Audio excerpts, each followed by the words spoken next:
तो देखो हम कंडक्टिविटी सेल के बारे में बात कर रहे थे, राइट। एक बार फिर से देख लो जल्दी से। होता क्या है conductivity cell? It's a kind of device which is use to measure the resistance of an electrolyte. कोई भी एक इलेक्ट्रोलाइटिक सोल्यूशन है हमारे पास, किसी मेटल की बात नहीं कर रहे हैं अपन, है ना। It's not a metallic wire. Metallic wire का तो डायरेक्टली अपन व्हीटस्टोन ब्रिज से पता कर लेते हैं, but we have a solution. तो सोल्यूशन का रेजिस्टेंस कैसे मेजर करें, उसके लिए जो डिवाइस है उसका नाम है कंडक्टिविटी सेल। क्या होता है इसके अंदर? एक ग्लास का ट्यूब है, ये ग्लास ट्यूब, जिसमें ये दो प्ले क्या बोलते हैं इनको, इलेक्ट्रोड्स फिट कर रखे हैं। दिस इज़ पहला एंड दिस इज़ दूसरा। ओके, तो जिस भी सोल्यूशन का अपन को रेजिस्टेंस मेजर करना है उसको इसमें भर दिया, फिल कर दिया। ओके, इन दो इलेक्ट्रोड्स के बीच में।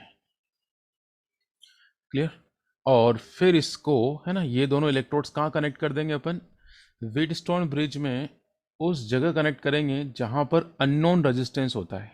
जैसे ये 4 आर्म है व्हीटस्टोन ब्रिज की, 1 2 3 4, ये 4 साइड से 4 आर्म है। तो जो जहाँ पर अननोन रेजिस्टेंस होता है ना, उस जगह कनेक्ट कर देंगे। किसको कनेक्ट कर देंगे? इन दोनों को। एक सेकंड में करके दिखाता हूँ कनेक्ट। ये दोनों जो वायर्स है ना, एक तो ये यहाँ से ये कनेक्ट कर देंगे यहाँ पर। ओके, समझ गए? ऐसे फिर व्हीटस्टोन ब्रिज जब बैलेंस होगा तब हम इस का रेजिस्टेंस फाइंड कर लेंगे। ओके, और इसको R2 बोला जा रहा है। अब बात करते हैं कि ये जो रेजिस्टेंस है किस किस पे डिपेंड करता है। किसी भी इलेक्ट्रोलाइट का रेजिस्टेंस की जो वैल्यू है वो डिपेंड किस किस पे करता है, वो अपन देख लेते हैं एक बार फिर से जल्दी से।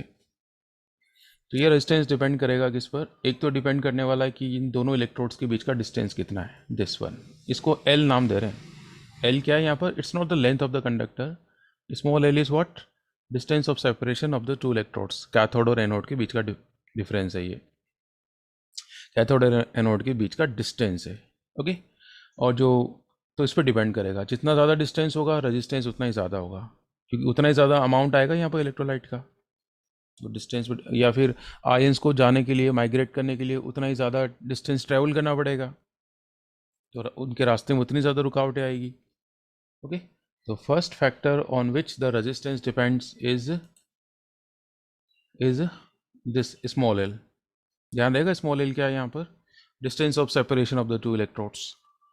दूसरा ये डिपेंड करने वाला है किसके ऊपर? Area of the cross section. और किस पर डिपेंड करेगा ये डिपेंड करेगा area of the cross section of the electrodes. जो रोड हमने लगाई ये कैथोड एनोड, उनके एरिया ऑफ क्रॉस सेक्शन पर डिपेंड करेगा, राइट। अब हम इन दोनों फैक्टर्स को कंबाइन कर दें। सॉरी, कहाँ गए दोनों फैक्टर्स? ये this is the first one, ये पहला फैक्टर हो गया हमारा, ये दूसरा। इन दोनों को कंबाइन कर रहे हैं, तो कंबाइन करके हम क्या लिख सकते हैं? Resistance proportional to L over A। Proportional sign हटाएंगे, कांस्टेंट रखेंगे, this rho RHO। What we say rho, क्या बोलते हैं रो को, बताओ? ये तो बहुत कॉमन सी बात है। Rho is called resistivity. क्या बोलते हैं इसको? रेजिस्टिविटी। ठीक है, rho is constant of proportionality and this is known as resistivity. इसके लिए स्पेसिफिक रेजिस्टेंस टर्म भी यूज़ करते हैं, लेकिन पहले करते थे, आजकल नहीं करते। ओके, चलिए और देख लो ज़रा। चलो यही बताता हूँ मैं आपको, लिखा हुआ है ये सभी के पास, तो अभी नोट मत करना। ये वाली बात समझ में आई या नहीं आई? भाई आर दो बातों पे डिपेंड कर रहा है, एक तो डिपेंड कर रहा है एल पर, और दूसरा डिपेंड कर रहा है ए पर। ए के इन्वर्स लिए इन दोनों को हमने कंबाइन करा, then what we can write, this one. फिर हमने प्रोपोर्शनल साइन रिमूव करा, so the constant comes out to be small L, right. Sorry, constant comes out to be rho, and what we say rho, resistivity. अब हम resistivity का formula arrange कर लें यहाँ से, तो ये क्या हो जाएगा? It's RA/L। अब हम इसके यूनिट जानना चाह रहे हैं, तो यूनिट पता कर लेते हैं। तो यूनिट क्या आ जाएगी इसकी? यूनिट ऑफ R और A और ओम।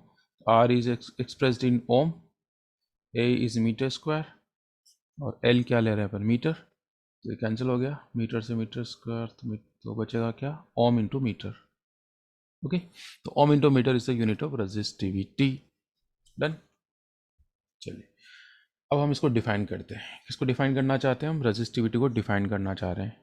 तो एक बार फिर से मैं यहाँ लिख रहा हूँ फॉर्मूला, इसलिए दोबारा लिखता हूँ यहीं पर ही। हम रेजिस्टिविटी को डिफाइन करने जा रहे हैं, तो ये रेजिस्टिविटी का फॉर्मूला है। Rho equals to R A over L. तो ध्यान दो, देखो डिफाइन कैसे कर रहे हैं। ये कंडक्टर है हमारे पास, समझना, ये कंटेनर हो गया, इसमें ये दो इलेक्ट्रोड्स हमने फिट कर दिए, having the area of cross section A, capital A. Okay, दोनों का area of cross section same है, and the area of cross section we are taking 1 centimetre square. Okay, और इन दोनों इलेक्ट्रोड्स के बीच का डिस्टेंस रखा हमने कितना, 1 सेंटीमीटर। क्लियर? तो मुझे एक बात बताओ, ये बीच का जो वॉल्यूम आएगा यहाँ का, ये वॉल्यूम कितना आएगा, कौन बताएगा? ये जो अंदर खाली स्पेस आ रहा है, इसकी वैल्यू मतलब इसका वॉल्यूम कितना आएगा?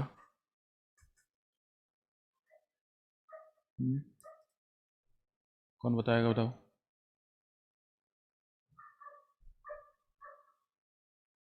हर्षुल बताओ ज़रा, वॉल्यूम की वैल्यू क्या आएगी? अगर एरिया 1 सेंटीमीटर स्क्वायर है, लेंथ 1 सेंटीमीटर है, तो ये जो एनक्लोज्ड वॉल्यूम आ रहा है अंदर, इसकी वैल्यू क्या होगी हर्षुल? ये बताओगे? मानस? 1 सेंटीमीटर क्यूब है ना, 1 क्यूबिक सेंटीमीटर आएगा ना वॉल्यूम। ओके, वॉल्यूम क्या होता है, L into A, length into this area, तो volume comes out to be 1 cubic centimetre, 1 centimetre cube. तो ध्यान देना, तो इस खाली जगह में हमने एक सोल्यूशन भर दिया जिसका रेजिस्टेंस अपन को मेजर करना है ना, दैट में भी NaCl की कुछ भी हो सकता है। तो here we have filled a solution whose resistance we have to detect. Okay, तो यहाँ अब समझना, अगर ये 1 हो गया, ये भी 1 है, तो मुझे बताओ रो किसके इक्वल हो गया, आर के इक्वल हुआ या नहीं हुआ? तो मैं रेजिस्टिविटी को कैसे डिफाइन करूंगा? रेजिस्टिविटी को कैसे डिफाइन कर रहे हैं, देखो यहाँ से कि the resistance of 1 cubic centimeter volume solution, a solution having the volume 1 cubic centimeter, okay, उसका जो रेजिस्टेंस है वही क्या कहलाता है, रेजिस्टिविटी कहलाता है। समझ में आ गई definition? Resistance is said to be resistivity if the volume of the solution is 1 cubic centimeter, 1 centimetre cube. ये वाली डेफिनेशन हम काम में लेंगे, ठीक है? अब जरूरी नहीं 1 सेंटीमीटर क्यूब ही हो, ये 1 लीटर भी हो सकता है, it may be 1 cubic metre, ठीक है? यूनिट्स पे इतना ध्यान मत देना, बस यूनिटी होना चाहिए, वॉल्यूम शुड बी 1। अगर वॉल्यूम 1 है तो रेजिस्टेंस ही क्या कहलाता है, रेजिस्टिविटी। तो देखो ये डेफिनेशन मैंने लिखी हुई है, क्या एक बार चेक कर ले। देखो मैंने 3-4 डेफिनेशन लिखी है यहाँ पर। सबसे पहले तो मैंने क्या लिख रखा है, कहाँ गया, अच्छा यूनिट तो मैंने आपको बताई दी, ओम इंटू मीटर और we can say ohm into centimetre, दोनों सही है इसकी। ऐसा ही सिस्टम की बात करेंगे तो ओम इंटू मीटर ही होगा रेजिस्टिविटी की यूनिट। सबसे पहले मैंने इसकी डेफिनेशन क्या लिखी कि resistivity is defined as the resistance of the solution kept between 2 electrodes 1 centimetre apart and having area of cross section 1 centimetre square. एक तो ये होगी डेफिनेशन। दूसरी ये जो भी जस्ट समझाई मैंने आपको कि resistance of 1 cubic centimetre volume solution of an electrolyte is known as resistivity. या और क्या बोल सकते हैं इसको कि the resistance of the ions of the electrolyte present in 1 cubic centimetre volume, उसे भी अपन रेजिस्टिविटी कह सकते हैं। समझ में आएगी सारी डेफिनेशन, एक मतलब एक जैसी है सारी वैसे तो, है ना? इन शॉर्ट आपको क्या याद करना है कि रेजिस्टेंस ही रेजिस्टिविटी होता है, बट कब होता है, व्हेन द वॉल्यूम इज 1। ये इतनी सी बात आप याद रख लो, होगी, याद होगी सभी को कि under what condition resistance and resistivity will be equal. चलिए अब आगे बढ़े। अच्छा दूसरी बात, रेजिस्टिविटी किस पर डिपेंड करती है भाई? रेजिस्टिविटी एल और ए पर डिपेंड नहीं करती, रेजिस्टेंस डिपेंड करता है एल और ए पर, रेजिस्टिविटी नहीं करेगी। ये तो किसकी प्रॉपर्टी होती है, ये तो मटेरियल की प्रॉपर्टी होती है, इलेक्ट्रोलाइट की प्रॉपर्टी होती है, ध्यान रखनी पड़ेगी ये वाली बात आपको। ओके चलिए, अब हमारी जो टर्म आ रही है वो आ रही है कंडक्टेंस। कंडक्टेंस क्या होता है भाई, व्हाट इज द कंडक्टेंस? तो वेरी फर्स्ट कंडक्टेंस का यहाँ जो हम सिंबल यूज़ कर रहे हैं वो हम यूज़ कर रहे हैं कैपिटल जी। हो सकता है फिजिक्स में कोई दूसरा सिंबल यूज़ करते होंगे, लेकिन यहाँ पर कौन सा सिंबल यूज़ करेंगे हम केमिस्ट्री में, कैपिटल जी। होता क्या है ये कि करंट कितना इजीली फ्लो हो रही है उसका मेजरमेंट होता है। ओके, और मैथमेटिकली कैसे डिफाइन करा गया इसको? Mathematically it is defined as the reciprocal of resistance. Resistance का रेसिप्रोकल, रेसिप्रोकल वर्ड यूज़ करेंगे, इन्वर्सली प्रोपोर्शनल वर्ड यूज़ नहीं करेंगे। ठीक है, क्योंकि इन्वर्सली प्रोपोर्शनल बोलते हैं तो फिर आपको क्या करना पड़ता है, ये ऐसे लिखना पड़ता है, और फिर प्रोपोर्शनल साइन हटा के कांस्टेंट का वेट करना पड़ेगा, कांस्टेंट क्या आएगा। तो रेसिप्रोकल लिख देंगे तो सीधा इक्वल 1 कर देंगे। यूनिट तो बड़े आराम से फाइंड कर सकते हैं आप कंडक्टेंस की, 1/ओम। इसको और क्या बोल सकते हैं, ओम इनवर्स, राइट। अब ओम इनवर्स का एक और नाम है, ohm inverse is also known as Siemens, Siemens. SI spelling मुझे आती है क्या, SIEMENS। ठीक है, और सिंबल लेंगे इसका कैपिटल S। ठीक है, साइमंस किसकी यूनिट है, this is the unit of resistance. तो ओम इनवर्स बहुत कम मिलेगी आपको, ये साइमंस ही मिलेगा, तो आप समझ जाना siemens is the unit of conductance which is ohm inverse 1/ओम। ओके, तो अब हम ये पढ़ने जा रहे हैं कि ये कंडक्टेंस किस किस पे डिपेंड करता है। तो सुनो, वहाँ जब मैंने आपको डिफरेंसेस पढ़ाए थे, कहाँ पर पढ़ाए थे डिफरेंसेस, ये देखो जरा कहाँ पढ़ाए थे। ये डिफरेंसेस जब हमने पढ़े थे किस किस के बीच में, electronic conductor versus ionic conductors, है ना। तो हमने इलेक्ट्रॉनिक कंडक्टर्स के रेजिस्टेंस को अफेक्ट करने वाले फैक्टर तो हमने पढ़ लिए थे, factors affecting the resistance of electronic conductor. लेकिन मैंने यहाँ नहीं पढ़ाया, यहाँ क्या लिख पढ़ाया, बोला था मैंने कि यहाँ अपन रेजिस्टेंस के फैक्टर्स नहीं पढ़ेंगे, हम फैक्टर्स पढ़ेंगे कंडक्टेंस के। ओके, ये तो लिखा है मैंने, dependence of resistance is studied in terms of conductance, conductance के टर्म में पढ़ेंगे। हालांकि इफेक्ट इन्वर्स होगा, कंडक्टेंस और रेजिस्टेंस का इफेक्ट अपोजिट होता है तो सभी जानते हैं, अगर कंडक्टेंस ज़्यादा है तो रेजिस्टेंस कम होगा। ठीक है, तो कभी एग्जाम में ये आ जाए कि रेजिस्टेंस को कौन कौन से फैक्टर्स अफेक्ट करते हैं, तो आप रिवर्स कर देना, किसके रिवर्स कर देना, जो मैं कंडक्टेंस के फैक्टर्स पढ़ा रहा हूँ। वैसे एग्जाम में पूछा नहीं जाता, एग्जाम में कंडक्टेंस के ऊपर ही पूछते हैं, लेकिन फिर भी पूछ ले कभी, तो आप कंडक्टेंस को जो भी फैक्टर्स अफेक्ट कर रहे हैं ना, वो उसका जस्ट रिवर्स कौन हो जाएगा, रेजिस्टेंस। ठीक है, तो what we are going to study the factors affecting the conductance, बहुत ही आसान से। सबसे पहला देखो जरा, सबसे पहला फैक्टर है हमारा nature of the electrolyte. Nature से मतलब इज दैट स्ट्रॉन्ग इलेक्ट्रोलाइट या वीक इलेक्ट्रोलाइट, ये भी है, और नेचर से मतलब कौन है, is that KCl, NaCl, K2SO4, कौन है। ठीक है, हर इलेक्ट्रोलाइट का रेजिस्टेंस अलग अलग होता है, clear. So nature of the electrolyte, और इसमें भी अगर अपन बात करें तो नंबर ऑफ आयंस पे डिपेंड करता है ये, कि वो इलेक्ट्रोलाइट कितने आयंस रिलीज कर रहा है, इस पर उसकी कंडक्टेंस डिपेंड करेगी। कैसे डिपेंड करती है देखते हैं ज़रा। तो सबसे पहली बात, अगर इलेक्ट्रोलाइट एक स्ट्रॉन्ग है और एक वीक है ना, जैसे कि एग्जाम्पल से समझो आप, one we have the KCl solution and the one we have acetic acid solution. तो ये बात हम सभी जानते हैं, KCl is a stronger electrolyte और acetic acid is a weak electrolyte. अच्छा, ये भी नहीं जानते कि हम स्ट्रॉन्ग इलेक्ट्रोलाइट क्या होते हैं, एक बार कंफर्म कर लो, कर ले। कैसे करें कंफर्म, बताओ, या सिमरन चला भी बता दो, स्ट्रॉन्ग इलेक्ट्रोलाइट का मतलब क्या होता है। वैसे शायद मैंने पढ़ाया नहीं, लेकिन फिर भी कॉमन सी बात है। What you mean by strong electrolytes?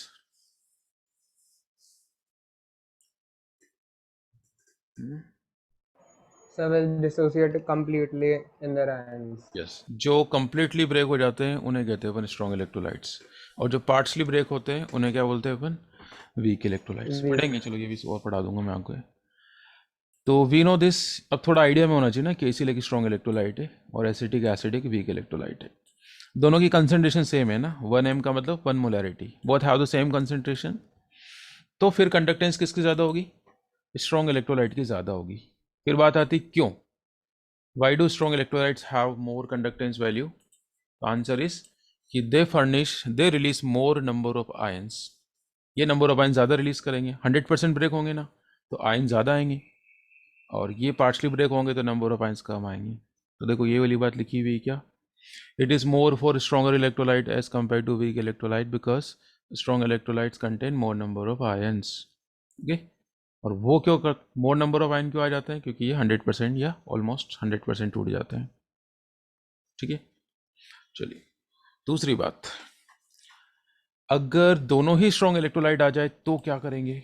If both the electrolytes are stronger, जैसे ये सेकेंड वाला एग्जाम्पल समझो, here KCl and K2SO4 both are stronger electrolyte. फिर हम कैसे चेक करेंगे कि कौन ज़्यादा स्ट्रॉन्गर है? दोनों ही 100% ब्रेक होंगे, तो फिर हमें ये चेक करना पड़ेगा कि नंबर ऑफ आयन कौन ज़्यादा दे रहा है। तो ये जब 100% टूटेगा तो बताओ किस में टूटेगा? K प्लस और Cl माइनस के अंदर। ये अगर 100% टूटता है तो किस में ब्रेक होता है? आता है नहीं तो अपन को बताओ ज़रा।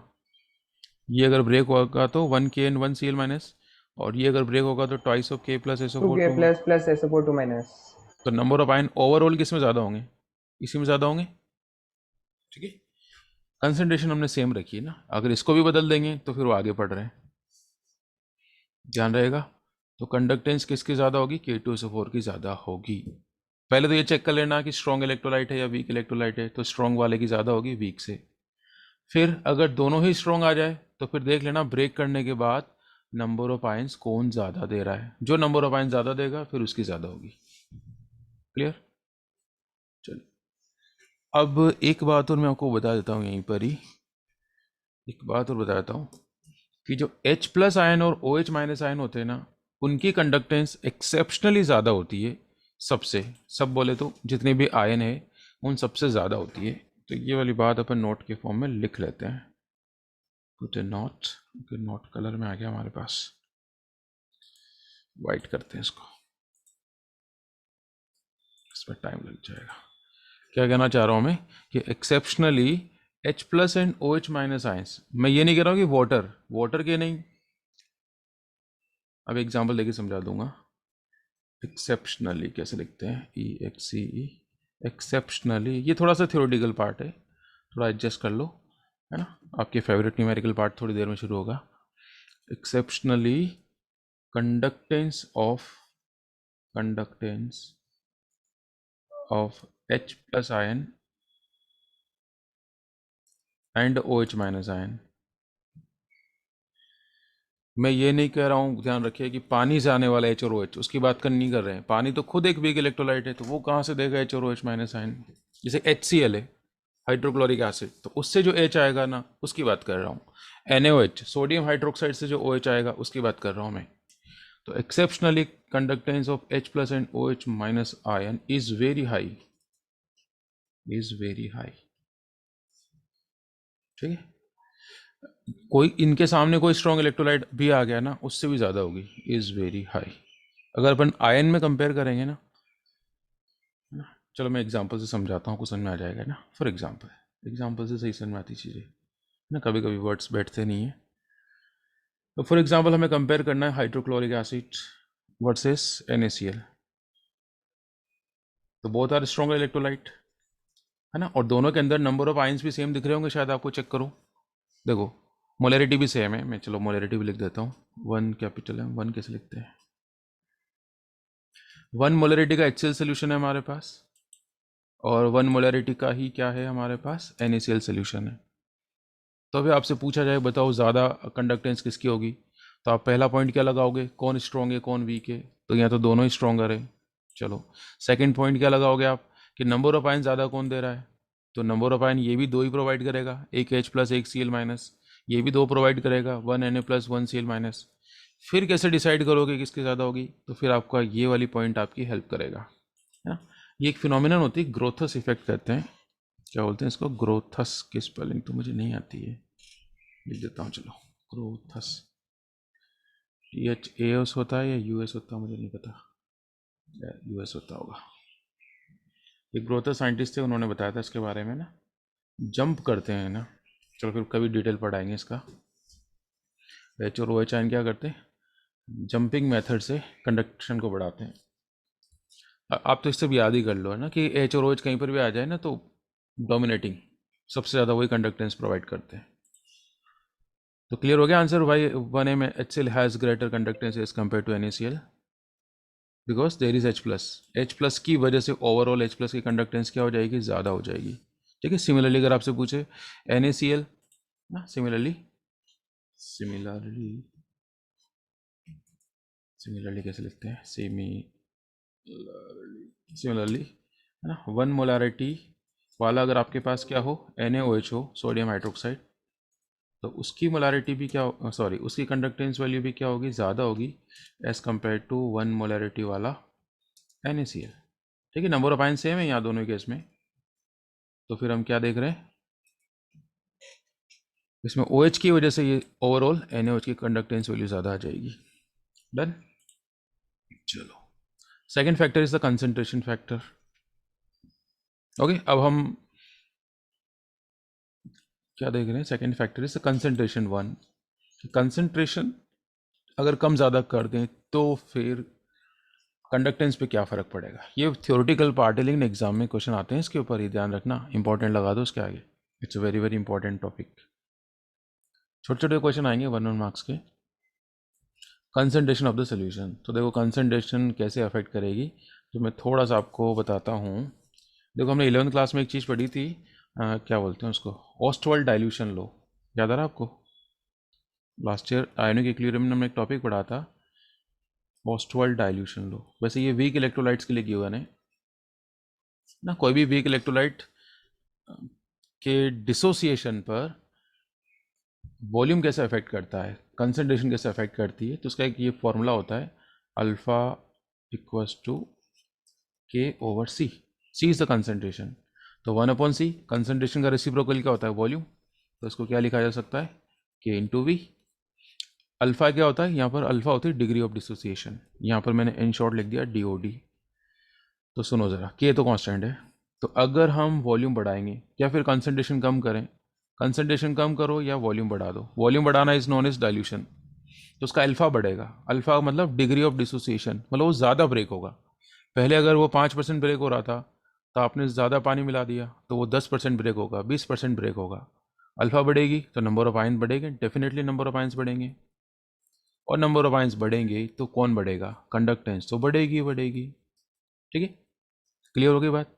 तो अगर आपसे ये पूछा जाए, बताओ 1 मोलरिटी वाला एसिटिक एसिड है और एक 0.1 मोलरिटी वाला एसिटिक एसिड है, तो ज़्यादा अच्छा कंडक्टर कौन होगा, तो क्या कहोगे आप, कौन ज़्यादा अच्छा कंडक्टर होगा, 1 मोलरिटी वाला एसिटिक एसिड या 0.1 मोलरिटी वाला एसिटिक एसिड।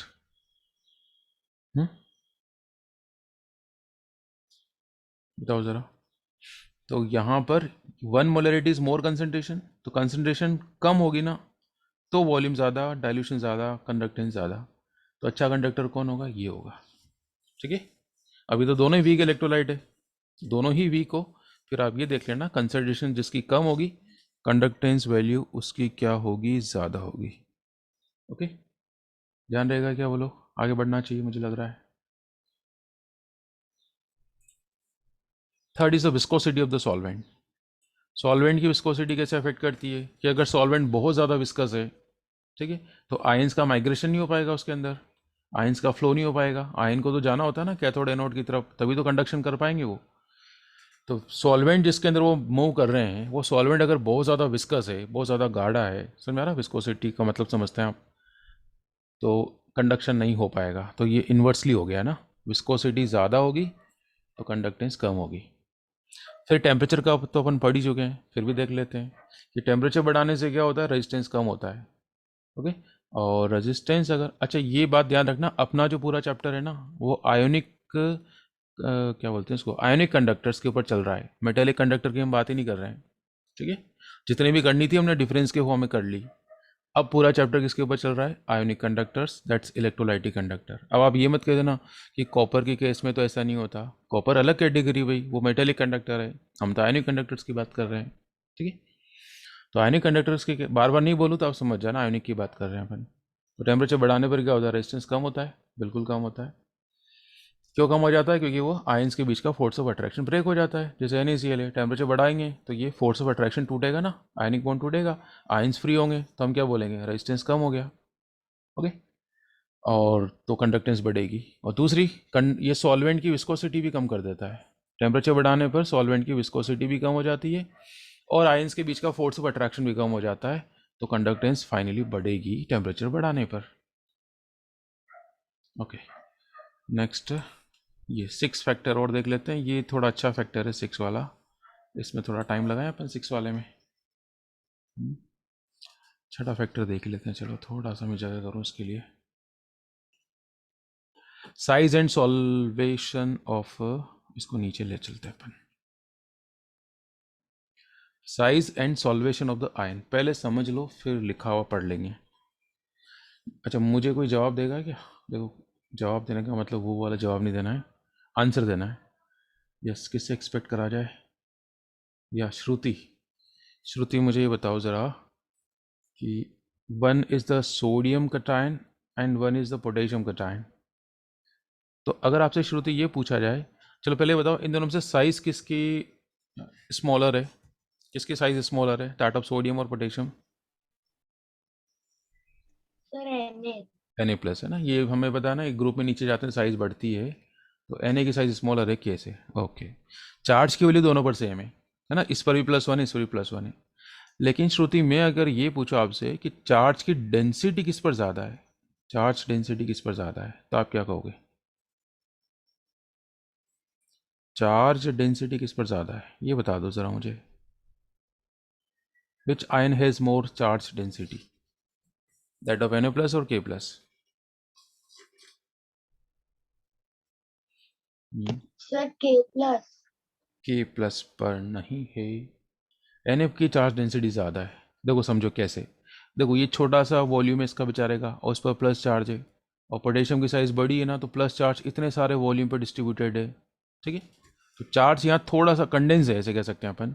यहाँ पर चार्ज डिफ्यूज्ड है, फैला हुआ है, तो यही तो होता है डेंसिटी। तो इसके ऊपर चार्ज की डेंसिटी कम है, मतलब इसका इफेक्ट कम होगा। डेंसिटी का मतलब इफेक्ट। ठीक है, जैसे एक नेगेटिव चार्ज लेके आता हूँ मैं, ठीक है, तो नेगेटिव चार्ज को ये ज़्यादा अट्रैक्ट करेगा क्योंकि इस पर डेंसिटी ज़्यादा है। वैल्यू दोनों पे +1 है, लेकिन इस पर डेंसिटी ज़्यादा है तो ये ज़्यादा अट्रैक्ट करेगा, ये थोड़ा कम अट्रैक्ट करेगा क्योंकि इस पर प्लस चार्ज फैला हुआ है इतने सारे वॉल्यूम पर। ओके, तो साइज़ जिसकी छोटी होगी ना, उस पर चार्ज की डेंसिटी ज़्यादा होगी।